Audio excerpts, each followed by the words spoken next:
Thank you very much. We have a very big announcement to make today. You all know Johnny. He came all the way from Italy, the beautiful country of Italy, to be with us. And he just got off the plane, and he's a hardworking guy, does a phenomenal job with FIFA. Nobody like him. I'm delighted to welcome FIFA President Gianni Infantino back to the White House for a major announcement about one of the most anticipated competitions in all of sports, the 2026, and this is a big deal, I'll tell you. I was so happy to get it, the 2026 FIFA World Cup. And it's going to be the World Cup as we know it. It's the biggest, probably the biggest event in sports, I guess, Johnny, right? Yeah. On December 5th of this year, the 2026 FIFA World Cup draw will take place at the Kennedy Center. Some people refer to it as the Trump Kennedy Center, but we're not prepared to do that quite yet, maybe in a week or so. But right here in Washington, D.C., it's a tremendous honor to bring the global event and this incredible group of people and these unbelievable athletes, the best athletes in the world, to the cultural center of our nation's capital. I just left the Kennedy Center. We're spending a lot of money wisely on making it really beautiful. It's going to be beautiful again. It's like Washington, D.C. We had, by the way, in Washington, D.C., we have the lowest crime numbers they've had in years.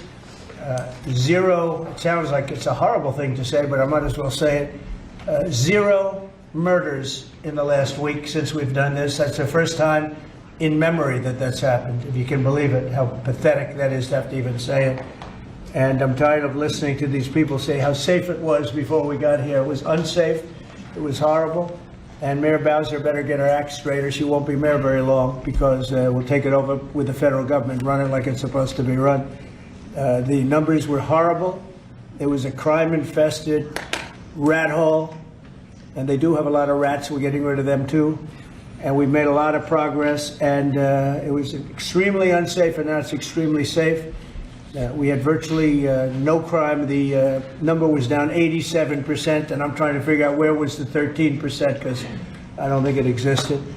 The National Guard has been unbelievable, and they're working with the police, and they have some very good people in there. They have some people that shouldn't be police, actually, but they have some great people there. And the Washington, D.C. is a whole different place, and Johnny, I'm sure you'll be happy to hear that too, actually. Oh, yes. But it's a whole different place. People are excited again. They're going out to restaurants again. That was the other thing I saw numbers, that restaurant business is down in the last week. No. Restaurant business, you can't get into a restaurant. Just really lying people. And that's why people don't understand how bad and how dishonest the press is. I saw one poll that had us at 19% favorable on what we're doing with Washington. Then I saw another one that has us 94% favorable. And I can tell you the 94% is correct. The others are fake, just fake news. They got to get their act together. So bad for our country, so sick, actually. So Washington, D.C. is really doing unbelievably well. And the Kennedy Center that we're fixing, I was just there all morning with contractors. We're making it unbelievable. It's going to be unbelievable. It's got great bones, but it needs a lot of work. The World Cup draw will set up the group stage of competition. 48 teams will play in 104 games across 16 North American cities, from Seattle to Vancouver to Atlanta to Miami. It's going to be so exciting for our country. The 2026 FIFA World Cup will be one of the largest and most complex events. This will be one of the greatest events, one of the largest. In a way, it's like Johnny said it better. It's like having many Super Bowls in a short period of time. Because each one of these games essentially is a Super Bowl. Some of them are bigger than Super Bowls, actually. But they're essentially, each one of these games is like a Super Bowl. The 2026 FIFA World Cup will be the largest, most complex set of events in sports history. And the Kennedy Center will give it a phenomenal kickoff, and we'll be involved, and they'll be working over there for quite a bit of time. We have it all set that they can stay there for the big events, the big press conferences and everything else. And they'll be in a very safe capital. That'll be nice. You don't have to worry about walking down the street, Johnny, okay? Thank you. But you could handle yourself. I could. Okay. Already, FIFA is projecting 6 million loyal fans will attend the World Cup events next year, and 6 billion more are going to be watching back home, and they think the $6 billion number is going to be actually a low number. And this will drive more than $30 billion into the U.S. economy and create 185,000 American jobs in a short period of time, too. No sporting event attracts more attention, more fans, more viewers, or more revenue than the FIFA World Cup. And again, I'll just say it's the World Cup, and it's the biggest thing there is in sports, and we have it. And I got it in my first administration, and I was really somewhat devastated, as devastated as I can be. I don't have time to get too devastated. I was very happy that today, as you saw, the group that does this, a government group, radical left group, announced that Trump was right. Took in $4 trillion worth of tariffs. That the $4 trillion are going to reduce the deficit by numbers far greater than they ever expected or heard of. And by the way, the stock market went up 1,000 points. That was as of 10 minutes ago. I can't tell you what happened. A lot of things happened. But the stock market's up almost 1,000 points. And it's basically on the news that the release that just came out from government that the tariffs that everybody was talking about, that the whole world respects us for because of what we did. The tariffs are going to be at $4 trillion. They're going to reduce the deficit by $4 trillion, Mr. Vice President. Pretty good, sir. Too bad it's not 5, right? That's right. It's had a huge impact, and the stock market is way up. But this will drive more than $30 billion in U.S. economy and create 185,000 American jobs. No sporting event attracts more attention or more fans or anything else. And I just look forward to the draw. So we're going to have the draw, essentially, Johnny, at the Kennedy Center. Yep. And by that time, it'll be in even better shape. We're working on it. It's about a year project to make it. It'll be great. It'll be fantastic. You see the way this is looking? Look, nice. I can't tell you how much that gold costs. A lot of money. There's nothing like gold, and there's nothing like solid gold. But this beautiful office needed it. It had to be representative. When we took it over, it was dirty, not clean. I immediately changed the chair and had this beautiful desk renovated, brought out by the White House. People that do this, they did a great job to send it out. We have a craftsman who's great. But this was not appropriate for the Oval Office when I took over. And now you look at all those paintings you're allowed to turn back. All of these are great presidents, and they were all in the vaults. They were in vaults for some cases much more than 100 years, and now they're proudly hanging on the Oval Office walls. And I can't imagine anybody changing it. But they were buried in vaults for over 100 years, many of them. So it's very exciting. People come in, they really love it. They love what we're doing here. They love what we're doing in D.C., and they love what we're doing most importantly in the country and the world. I'd like to ask Johnny to say a few words. He's the head of the whole thing. He's been there for a long time, probably the most respected man in sports. He's amazing, actually. Works very hard, and he's got the biggest event in the world coming right here to the United States. And a little, we did a little for Canada, we did a little for Mexico. We thought, see, I'm a good citizen. I said, let them have a little piece. So we gave a little to Canada, see how nice I am? And we gave a little bit to Mexico. And Johnny, please say a few words. Thank you, President. Great honor for me to be here with you today, President, Vice President, Excellencies.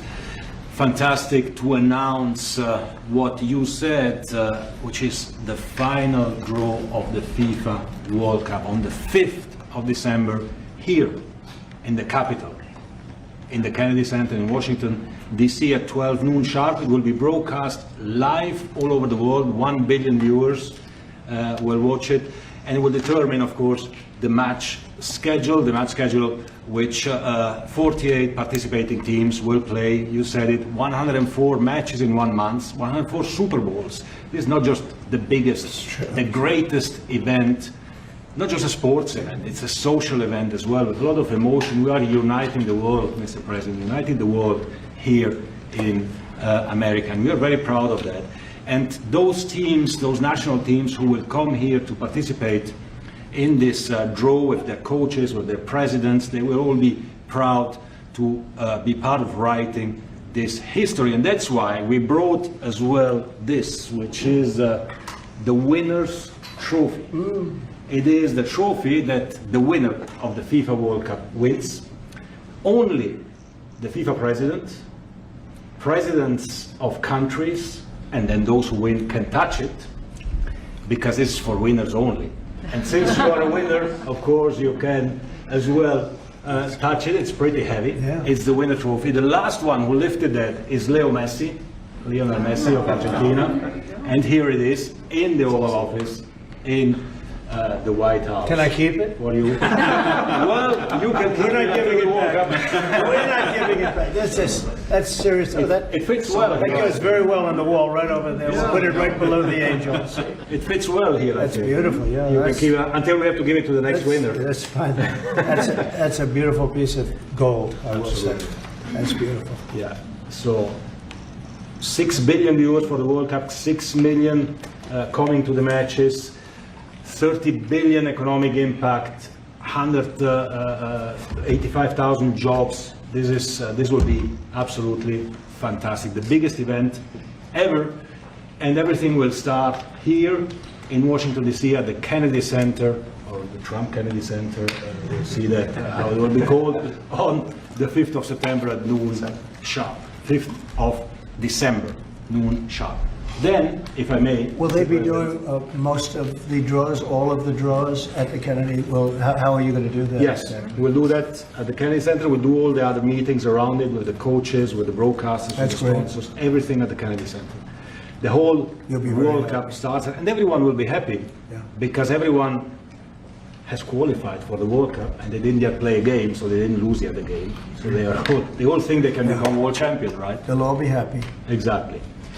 Now, By the way, an example, supposing we had a week ago when everybody was being killed and mugged and everything else, despite the phony numbers that were given out, that it was getting better. Brian, do you believe it was getting better or getting worse?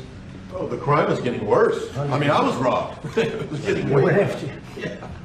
How did the other guy come out? He came out with my briefcase. Came out with your- Yeah. So, Robert 1, Brian 0. No, but can you imagine, you do this and then you start hearing that they had a 20-year reduction of crime. It's worse, it was worse during the Biden administration than anybody's ever imagined possible. And I guarantee you, he wouldn't be here if those numbers continued. But now we have total safety, we have total security. And for the border, in 3 months, 0 people. These are done by liberal people that do these charts. 0 people came through our border in the last 90 days. Can you believe it? 0. Last year we had millions of people coming in.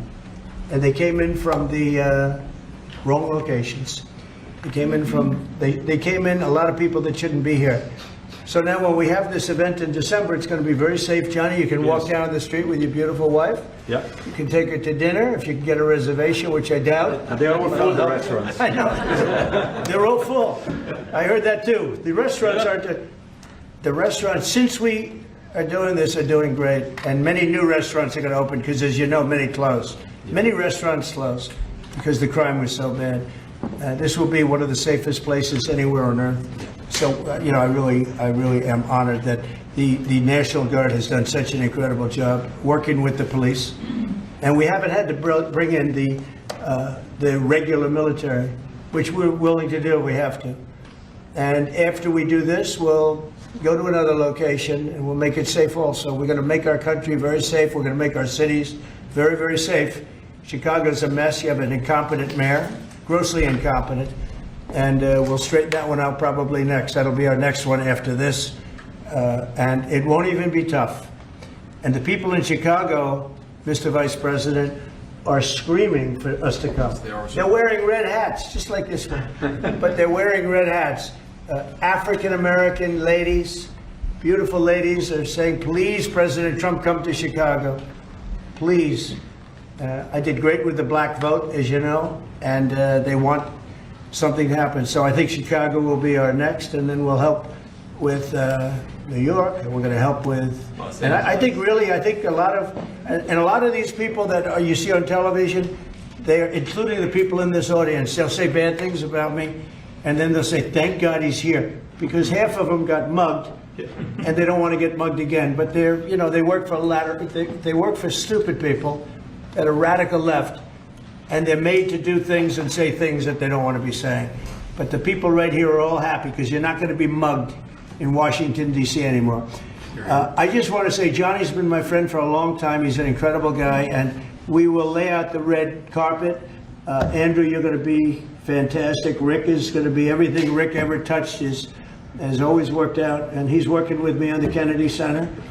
And his very good friend was an actor on Broadway for 5 years, right? And I assume he's helping us a little bit, right? Yes. And Andrew, you're all excited about it? Absolutely. Would you like to say something? This is a great opportunity, Mr. President, to show off the first 250 years of the United States of America, the greatness and then the hope and promise of the next 250 years. When you think this World Cup is going to be over our 250th birthday, Mr. President, your leadership, obviously, with FIFA leading the way, this is the largest sporting event in the history of the world under the Trump administration. So very excited. I just want to say one thing. Andrew Giuliani, so his father is Rudy, the greatest mayor in the history of New York, I think by far.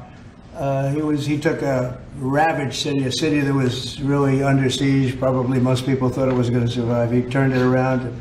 He was a great, great mayor. And then they treated him very, very unfairly.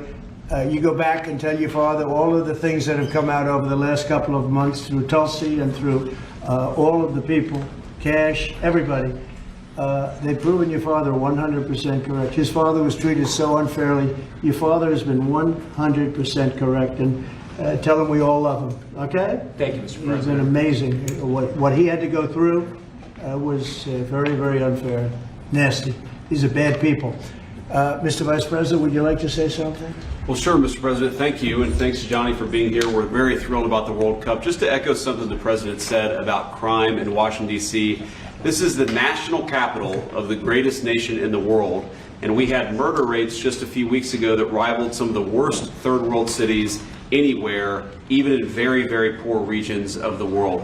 Why did we accept that? Why did we allow it to happen? We allowed it to happen because we had broken leadership in Washington, D.C., and unfortunately sitting behind the Resolute desk. What we have shown in just under 2 weeks of taking law enforcement seriously is that the American people can have their streets back if their leadership is willing to put in the time and the resources. Mr. President, you've shown in Washington, D.C. that we can have safe streets again. We've just got to have the political willpower to focus on the bad guys and to give the American people back their communities. We are focused on doing that thanks to the President's leadership.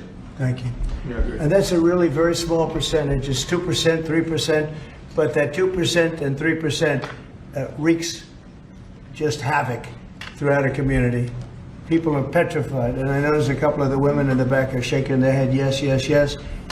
I won't report who you are because you'll end up losing your jobs, but it's true. It's amazing, and the police, and you look at the D.C. National Guard. I saw pictures of them last night getting off vans and all. And I saw some bad ones running, but they're not running so much anymore. They're not there. They're just not even. They're not even trying. You're totally safe. Now there'll be something happening sometime. I don't know. Maybe it won't be for a long time. But this was every night would get reports of people being mugged and get that. There's one woman on television last night. She had a badly busted up nose, and she's well, I like our streets the way they used to be, and she thinks it's going to happen like by doing nothing. And they say, what happened to your nose? She got slugged by a guy walking down the street, slugged. Her nose will never be the same, I guarantee you, unless it takes a pretty good turn. She wasn't really for us. But she sort of said, well, maybe something has to happen. Before this happened to me, she got whacked.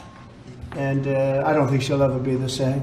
She was a half a Trump fan, a woman that would have never been a Trump fan, but she was hit hard. It's not going to happen anymore. Not going to happen anymore. But then we're going to beautify the city too. That's where I was today at Kennedy Center. And we're going to beautify the city like it has it. And we're working with Clark Construction, the biggest construction company in Chicago, and in Washington. And the head of Clark is great. He's all over the world actually, but Washington, I would say, is their home. That's where they do the best work, the biggest work. And they've been doing a fantastic job. So you're going to have a fantastic, clean, beautiful place. It's going to be better than it ever was before, literally better than it ever was before. We'll get it done very quickly. And I want to thank Clark because they're doing a lot of work in a lot of different locations, but they've been fantastic for getting us the right contractors and the people that can really do the job right. And Johnny, did you want to say something? Yes, one more thing, because as you rightly say, with security and beautifying cities and the whole country, we want people to come and enjoy and have fun, and that's why This is not just the most iconic trophy in the world of sport, but we start on the 10th of September the sale of tickets for the FIFA World Cup. And we have the first ticket here for the final. Good. For you. Oh, good. That's cool. Wow.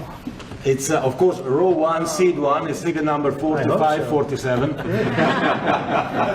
And it's for the final in New York, New Jersey. And so you have your ticket already for the final. All the others, 10th of September, start getting your tickets. That's beautiful, yeah. 6.5, 7 million tickets. Fans will enjoy You do the records. security here. Will be fantastic. You're going to do record business, I think. 100%. Christy, would you like to say something? Yeah, Mr. President, millions of people will come to this country, and we'll make sure they get their travel documents, their visas, that they want to come here and spend their money and enjoy this sporting event. It'll be the largest event in the world. And sir, you're reminding me of something that my dad used to say all the time when I was growing up. He would say, Christy, you kids need to look like you respect yourself before anybody's going to respect you. And in this country, when people look at our streets, when they look at our capital, you're bringing respect back to this city. And people will respect our country more because it's safe, it's clean, it's beautiful. And what you're doing is transforming this nation by making sure that our laws are upheld. And millions of people are going to come and be able to enjoy it next year, and I'm excited about that. Thank you for doing that. Well, our country is respected again. And a year ago, we had a dead country. I'm telling you, it was a dead country. It was a country that had lost its way. It was a country that was going to fail. Look, even today, where they say $4 trillion in reductions of deficits, and this was totally unexpected. They didn't expect it. I mean, I don't know where they've been, the people that do this stuff, but it's terrible. I want to thank Christy for another reason. I said to her 2 weeks ago, I said, Christy, do me a favor. I built hundreds of miles of wall. I built the same wall that the Border Patrol asked me to build. It wasn't my first choice. I wanted to do concrete plank and everything nice, but you wouldn't have been able to see through it. So I had Border Patrol in, and they tested everything else. And we gave them steel wall, high-grade steel, very hard to cut. And we gave inside that is 9,000-pound concrete, which is a very tough concrete. Inside that is rebar, a big, fat piece of rebar. So you have all different materials that are very hard to cut, and you need different instruments to cut each one. And I said, Christy, we got to get a coat of paint on it. And I didn't know she was listening. But I said, we got to get a coat of paint, and it should be black, because black makes the steel very hot. It's untouchable. You could fry an egg on it. And if you got a good black, flat paint, it would look beautiful. It will preserve it from rust. And that was it. And I gave it to her along with 30 other things, and she's done such a good job on the border with Tom Holman and the group.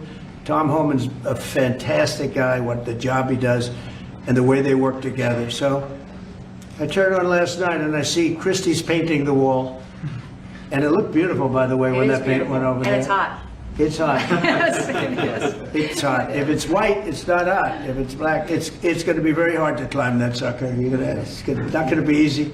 But it's black and a high quality black. You know, It is. it really looked good. Yeah, we got Is the that going paint to be you a told us two-coat to. job or a one-coat? No, just one coat. One coat. We Good. used the paint you told me to buy. Yep. The Yep. two-coat will take place in 3 years from now. Right? We'll do the second coat. But it looks beautiful. But thank you very much. I didn't know you were listening to that, because we talked about 7 different subjects, and all of a sudden I see her out there painting with a lot of painters and everything else. But it was a beautiful thing to say. Would you like to say something? You've been such a big part of this. Please. We're just, Mr. President, we're delighted to be here today for this announcement, but we're also looking forward to having you at the final. Oh, yes. On July Oh, yes. 19th No, we'll be in New there. York, New Jersey. We're going to be there. A lot of people are going to be there. A lot of people. I'd like to thank you all. Do you have any questions on FIFA, first of all? It's going to be a big event at the Kennedy Center. Do you intend to take part in it? Will you have a part to play in on December 5th? I may play. Hosting, I mean, I see the money that these soccer players, we call it soccer, but I see the money that these soccer players are making. I may try and play. I'm a very good athlete. My son is a very good athlete, and he's a good soccer player. He's on the tall side for soccer. He's 6'9". That's pretty tall. But That's pretty it's tall. on the tall side. He's good. It's on the tall side, but he's good. But no, I may put on shorts. I look extremely good in shorts and join the play. No, it's going to be a lot of fun. It's going to be good. Many foreigners who want to come to attend the event are concerned about the visa situation. Can you reassure them? Yeah, they're going to have a very easy time getting in. Certain countries are going to be very, very easy, and other countries are going to be obviously a little bit more difficult. Would you like to explain that, Chris? Yeah, absolutely. We have a process set up that we'll be implementing on getting visas approved. Everybody will be thoroughly vetted, but they'll be welcome to this country. It'll happen quickly, and we're excited for them to come. So I would hope that around the world, people know that the United States is excited to bring their family here to enjoy this event. America welcomes the world. Yes. And I can really, from the collaboration that we have, testify for that, absolutely. Thank you. And I just sent a picture from somebody that wants to be there very badly. He's been very respectful of me and of our country, but not so respectful of others. But I'm going to sign this for him, but I was sent one, and I thought you'd all like to see it. That's a man named Vladimir Putin, who I believe will be coming, depending on what happens. He may be coming, and he may not, depending on what happens. We have a lot of things happening over the next couple of weeks. But I thought it was a nice picture of him. Okay of me, but nice of him. So that was very nice that it was sent to me. Okay? Mr. President. On Yes. that subject, have you talked to Vladimir Putin about the fact that yesterday a big U.S. factory was hit in a Russian airstrike in Ukraine? What's your reaction to I that? told him I'm not happy about it. And I'm not happy about anything having to do with that war. I settled 7 wars, and actually, if you think about pre-wars, add 3 more, so it would be 10. I thought this would be in the middle of the pack in terms of difficulty. No, I'm not happy about anything about that war. Nothing. Not happy at all. We'll see what happens. I think over the next 2 weeks we're going to find out which way it's going to go. And I better be very happy. How long are you willing I to was wait, actually a Mr. very good President? call with Prime Minister Carney of Canada yesterday morning. Yes. Actually, Canada is taking away some retaliatory tariffs. He's So- removing his tariffs, yeah. Exactly. He's removing his retaliatory tariffs, which I thought was nice. And we're going to have another call soon. Yeah, we had a very good call. You're getting closer towards an Well, I like agreement them. on trade? I like them. You know, look, I'm fighting for the United States. Canada and Mexico take a lot of our business over the years, over 25, 30 years, especially during the Biden years. They took a lot of our business, and it's basically all coming back into the United States now. Well, hot as a pistol, and it's coming back in. Because of tariffs and the incentives we give, it's coming back. And it's impossible, I think, for another country to stop it. And we are working on something. We want to be very good to Canada. I like Carney a lot. I think he's a good person. And we had a very good talk yesterday, so I think it'll be good. Mr. President, I have a question about the search of Ambassador Bolton's home. The Vice President recently just did an interview saying that it's about classified documents, but that there's also broad concern about him. What are the concerns? Well, that I you haven't have? spoken to Pam in the group yet, but I will be. I saw that just like everybody else. I try and stay out of that stuff. I'm allowed to be, and I'm chief law enforcement officer, believe it or not. You know, I don't like to go around saying that, but I am. That's the position. But I purposely don't want to really get involved in it. I'm not a fan of John Bolton. I thought he was a sleazebag, actually. And he suffers major Trump derangement syndrome, but so do a lot of people, and they're not being affected by anything we do. I don't know anything about it. I just saw that. I'll find out about it. But if you believe the news, which I do, I guess his house was raided today, but my house was raided also, called Mar-a-Lago. They went through everything they could, including my young son's room and my wife's area. They went through her drawers, as the expression goes. They went through everything you can imagine. And when she came back, she said, she's very neat, you know, she's meticulous. And she looked and she said, whoa, this wasn't the way that she had it. So, you know, so I know the feeling. It's not a good feeling. Thank you. Mr. President, how long will you give Putin? A couple of weeks. We're going to figure it out. We'll find it. Do you think you'll have to intervene at some point? Look, it takes 2 to tango. You understand that. I wanted to have a meeting with those 2. I could have been at the meeting, but a lot of people think that nothing's going to come out of that meeting. You have to be there. Maybe that's true. Maybe it's not. But we're going to see. In the meantime, people continue to die. But I've solved 7 of them where they were in wars for 31, 35, and 37 years. We had 3 of them that were for more than 30 years, Johnny, and I got them solved. And we solved one that could have been a nuclear war with India and Pakistan. That was getting ready to be a nuclear war. I solved them all. And this one, I thought we would have had it done by now, but it's more different. There's a lot of anger, a lot of hatred. There's a tremendous amount of hatred there. So, but we'll see what happens. I think in 2 weeks we'll know which way I'm going. Because I'm going to go one way or the other. And they'll learn which way I'm going. Mr. President, if I got 2 questions for you, one on FIFA, the other one on DC.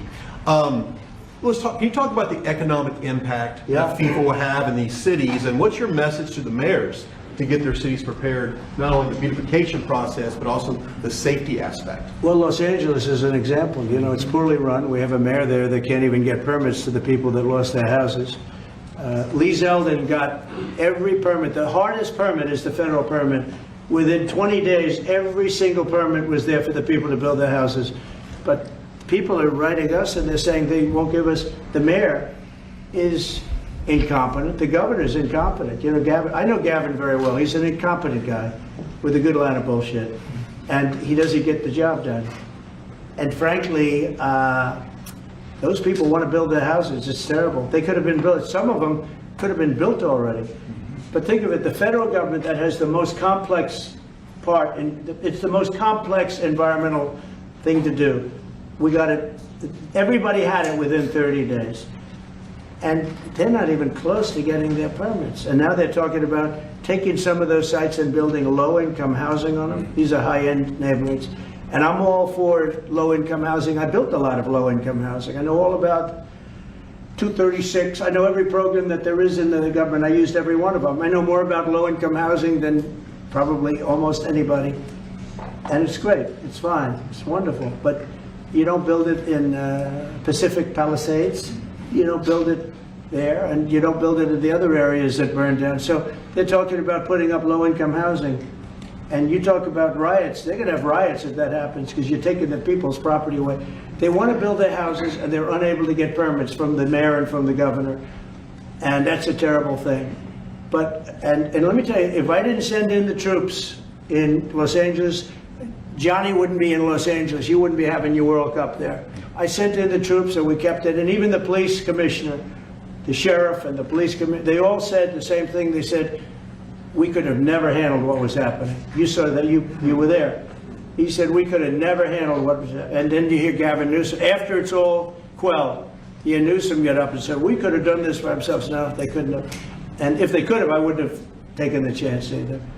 Okay, my second question is on crime prevention. Would you be open to expanding the national concealed carry to apply to DC like it does in other states like Texas? Yeah. Well, they have it in some states and they feel strongly about it. As you know, I'm in favor of it. People have to protect themselves. I'm a Second Amendment person, very simply. People have to be able to protect themselves. Especially like in Washington, you walk down the street, a guy comes up and slugs you. He's got a pistol in his hand. You can be tough, you can be in great shape, you can be a powerful person, or you can be a guy that weighs 100 pounds with a gun in your hand. Right. And I'll bet on the guy with the gun 100% of the time, right? And so you need protection. So I'm a Second Amendment person all the way. Yeah, please. President Trump, you said this morning that you're working with Congress to get $2 billion to help clean up DC. Have you had any conversations with Mike Johnson and John Thune about where they're going to get that money from? Which money? You said this morning that you're going to get $2 billion from Congress to help clean up DC. Yeah, I've spoken to Mike Johnson. I've spoken to John Thune, the Senate, the House. And I think it's going to be very easy to get. It's going to be not a lot of money. I wouldn't even know where to spend the number that you mentioned, but it's going to be money to beautify the city. Yeah, they're ready.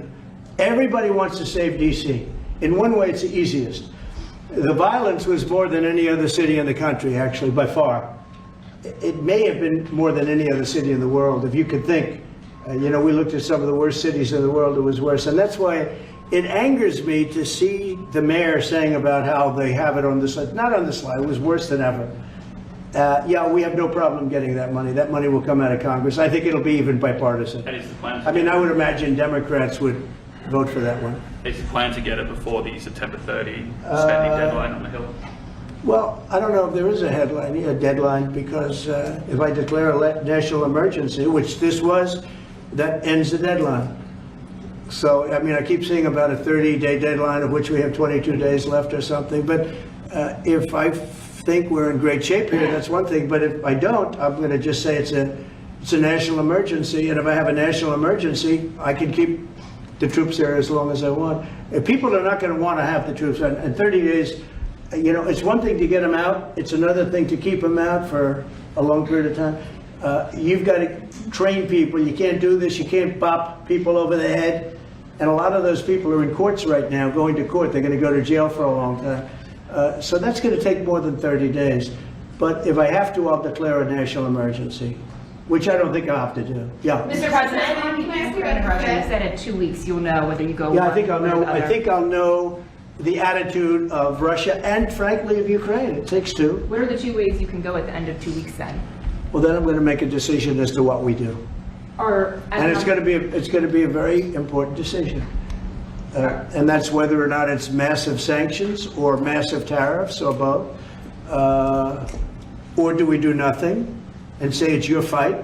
Look, I would have never been in this war if I were president. You wouldn't have had this war. It was never going to happen.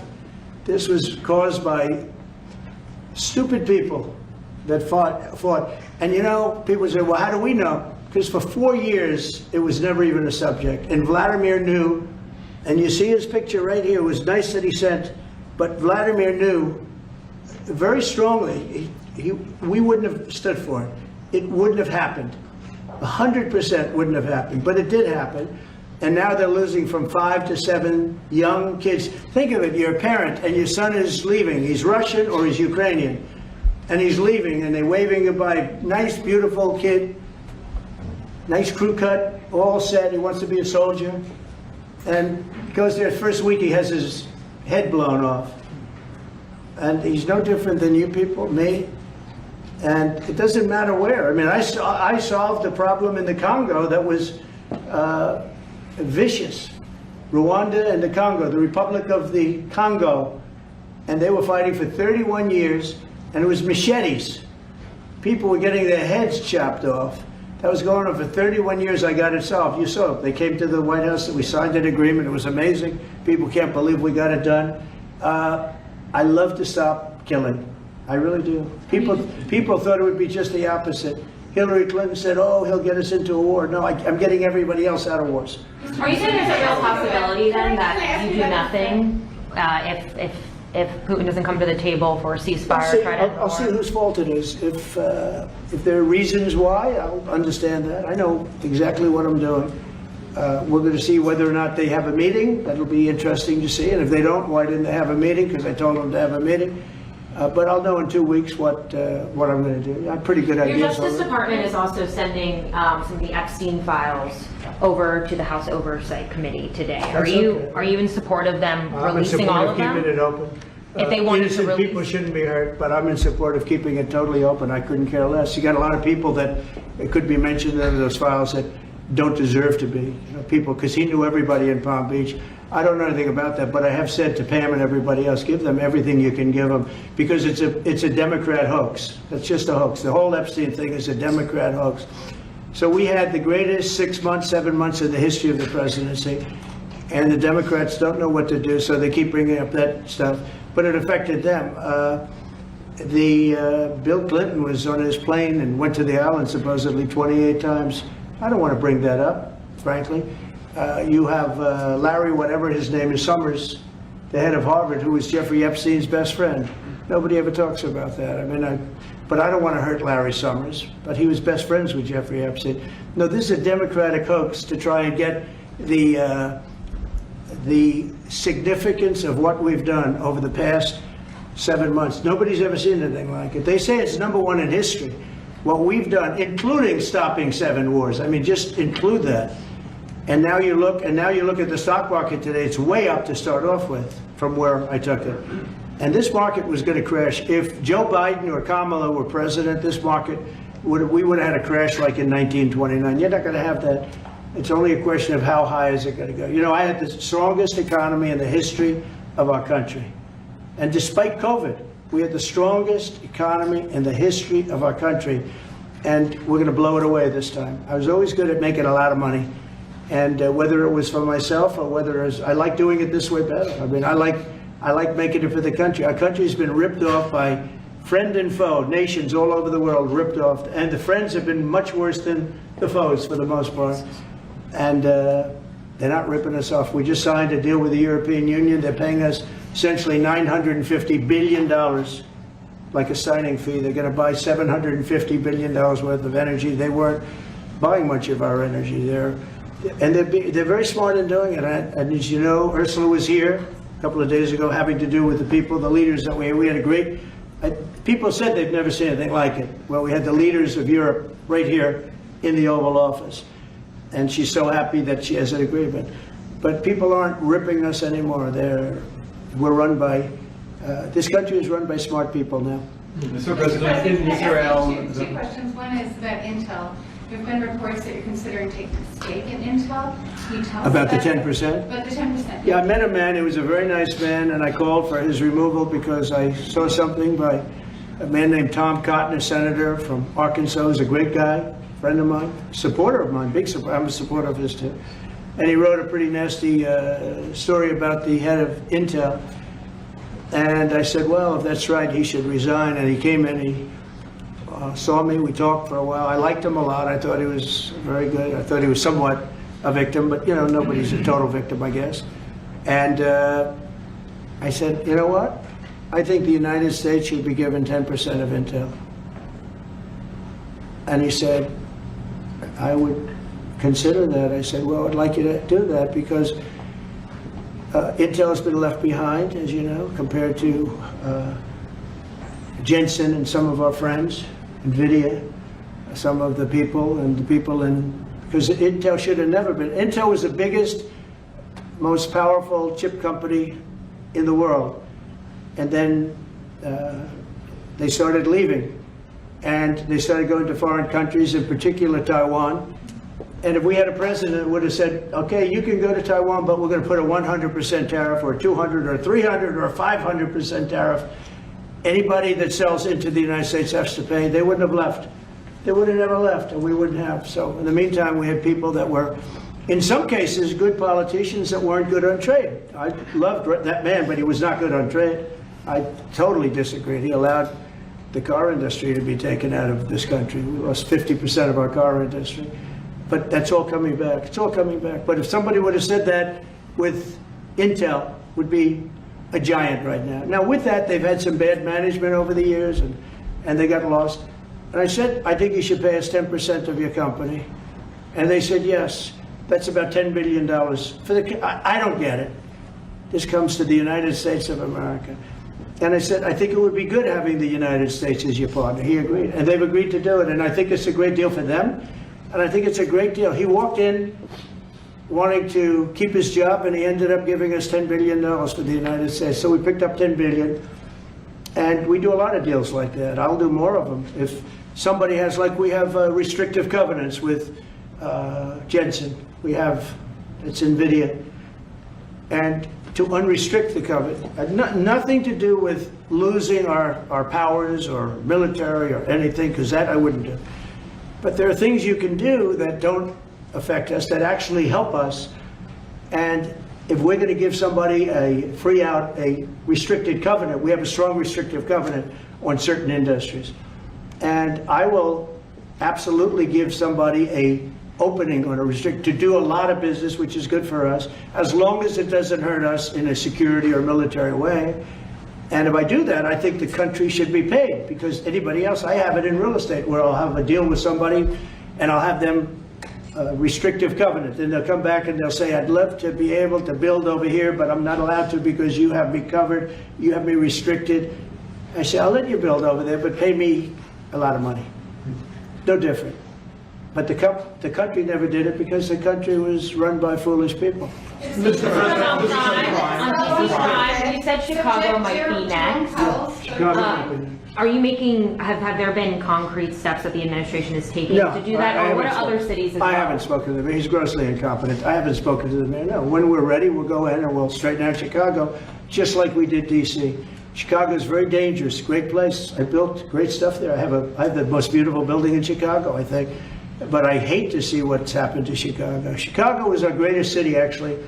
Bob Tisch, a great friend of mine, passed away. He used to own the Giants and very successful Lowe's. He said Chicago, I think they had their main office in Chicago. He said Chicago and San Francisco are the two greatest cities in the world. Now you look at what the Democrats have done to San Francisco. They've destroyed it. I own a big chunk of the Bank of America building in San Francisco. And, you know, it's just different. We can clean that up too. We'll clean that one up too. Now, if everything works out, and we've already had calls from other cities, quiet calls from Democrats, we'd love you to come here, because they've lost control of their cities. I'm not going to say because I don't want them to lose their elections. But we've had calls from Democrats and calls from people generally. We'd love you to come here because we'll straighten out the problem. In Israel, the families of hostages are opposed to the reoccupying of Gaza. Why is the U.S. still Well, not supporting all of them. And you have to understand, I'm the one that got all of the hostages out. You got a lot of people out. If it wasn't for me, they wouldn't be out. I worked with Bibi and I worked with Steve Witkoff. But if it wasn't for me, you would have all these hostages would most likely be dead right now, every one of them. So they all come up here. They come in groups of 10, 12, 13, and many of them, and I've gotten to know a lot of them. They're great people. What they had to go through is incredible. But so now they have 20, but the 20 is actually probably not 20 because a couple maybe aren't around any longer. It's a terrible thing. No, I don't like anymore. I said, you know, when you get down to 20, they're not going to make deals anymore. And they didn't. And then I put out a statement, as you know, that was a tough statement, go in and get them. And they said, we'll give you 10, we'll give you 10. I don't know what Israel's doing, but they were willing now immediately to give us another 10. The situation has to end. It's extortion and it has to end. And we'll see what happens. I actually think they're safer in many ways if you went in and you really went in fast and you did it. And people can't forget October 7th, remember that. I'm friendly with all groups. I won the Arab vote in Michigan. I did so great with the Arab vote, remember? I started off at 0, I ended up winning. I wouldn't say the candidate was the greatest, but I would have won against anybody. They're great people. But we have to do things properly. And you know, I'm very proud to say I got the hostages out. You have hundreds of people that are living now because of me. And now we have that final little group of people. And Hamas knows that if they give them, that's probably the end of their lives. So it's not easy to get. And I know if you're a parent, you just don't care. You want, I want my baby back. They want their babies back. They want their kids back. And I understand it. But I got them out and did a good job. And we're doing everything we can to get the hostages out. Thank you all very much. Yes? So Jackson Hole, Jay Powell today said, he suggested that they might cut interest rates, but they never proceeded. Well, we call him too late for a reason. He should have cut him a year ago. He's too late. You know, we have a stock market that's up 1,000 points today. I better be careful because I go out there and I'll see it's down 1,000, right? But it's up 1,000 points when I came in here. We have a country that the market's the hottest it's ever been. The country's better than it's ever been. We have a military that I rebuilt largely in my first term. We had a great, successful first term, but this is going to be even better. But we rebuilt it. We gave a lot of it away to Afghanistan, but relatively small compared to the overall. But I think it was the most embarrassing day and period in the history of our country that they allowed those 13 wonderful people, but it's really hundreds of people were killed. And they don't talk about the 48 that were so severely wounded with no legs, no arms, nobody ever mentions them except me.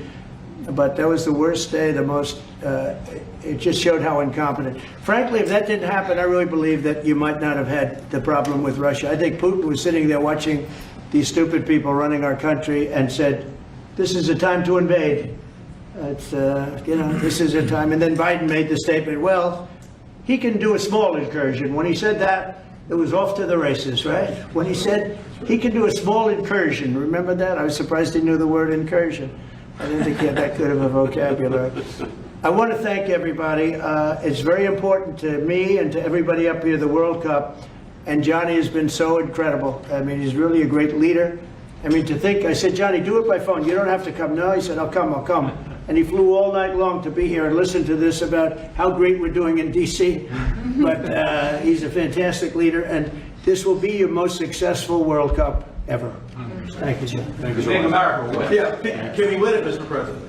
I don't know. That's I watch some of those teams go around. They go down that field. I don't know. But let me ask you: what chance does America have of winning?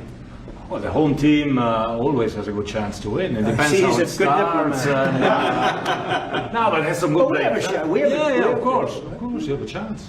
You have a Will chance. Bears be going to any of the games, Mr. President? I'd love to have him. He'd love to. He's very tall. Maybe we could make him a goalie. The goalies are very tall now, right? I Yeah, know. goalies are very tall. The goalies, well, he'd be a perfect goalie. At his- 100%. At his height, he'll be a great Yeah, goalie. exactly. So we'll put him on the American team. Yeah. No, but Good do goal. the Americans have a chance of like getting into the quarterfinals? Yes, right? definitely. No, Yeah. the quarterfinal definitely. But then, as the tournament goes on with the public 250 years of United States, let's not forget, they will all feel energized about that. You know, it's amazing. The talent is really great when you watch these things. I went to the game 2 weeks ago, and it was a big upset. But you look at these people; the way they pass it. It's amazing, really amazing. It's a great art, right? It's great talent. It is incredible. You know the Will you draw the expression? names out of the hat? This, what? Will you draw the names? Ah, of the that's- matches? Will you- I don't know. That's up to him. He's the boss. That's an interesting proposal. He's the boss. Well, We'll discuss that. it's going to be great, and I think the American team is going to do well. I mean, I hear it's a very good team. Good luck, everybody. Thank you very much.